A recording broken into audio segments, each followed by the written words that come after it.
ये बात साल 1987 रशिया के सरांस्क सिटी की, जहां पर एक ऐसी बच्ची का जन्म हुआ जिसका नाम नताशा निकोलेवना डेमकिना था, जो कि बचपन में तो बिल्कुल नॉर्मल थी, लेकिन जब वो 10 साल की थी तो एक दिन वो अपनी माँ के साथ बैठी हुई थी। तभी अचानक उसने कहा, माँ, मैं तुम्हारे अंदर देख सकती हूँ। पहले तो उसकी माँ को यह मजाक लगा, लेकिन नताशा ने जब अपनी माँ को सही सही बताया कि उनके शरीर के अंदर कहाँ पर क्या हो रहा है, तब उसकी माँ हैरान हो गई। धीरे धीरे नताशा ने महसूस किया कि उसे दो तरह की नज़रें दिखाई देती है, एक सामान्य जैसी सबको होती है और दूसरी मेडिकल विजन, जिसमें उसे बॉडी के अंदर के पार्ट कलरफुल इमेजेस की तरह दिखाई देते थे। वो कहती थी कि बस कुछ सेकंड के लिए वो कंसंट्रेट करती है और फिर उसे सब दिखाई देने लगता है, जैसे हार्ट, लंग्स, बोन्स और यहाँ तक कि किसको क्या बीमारियां हैं वो भी। साल 2003 में रशिया में नताशा की एक क्षमता अखबारों और टीवी चैनलों पर छा गई।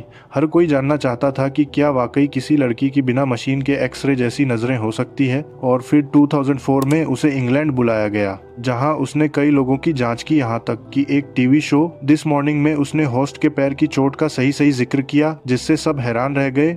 लेकिन जब वैज्ञानिकों ने उसकी इस सुपर पावर को परखने की कोशिश की तो नतीजे उम्मीद से कम निकले। 7 में से कम 5 सही पहचान करनी थी, लेकिन वह सिर्फ 4 में ही सही निकली। इसलिए वैज्ञानिकों ने कहा कि यह कोई सुपर पावर नहीं बल्कि कोल्ड रीडिंग हो सकती है, यानी सामने वाले के इशारों या बातों से अनुमान लगाना। हालांकि फिर नताशा ने कहा था कि वैज्ञानिकों ने उसके लिए माहौल सही नहीं रखा और इसीलिए वह ठीक से चीजों को समझ नहीं पाई। तो क्या नताशा डेमकिना वाकई इंसानों के अंदर देख सकती थी? हालांकि लोग मानते हैं कि नताशा के पास सुपरविजन सच में है, इसीलिए लोग आज भी नताशा को the girl with X ray eyes नाम से जानते हैं।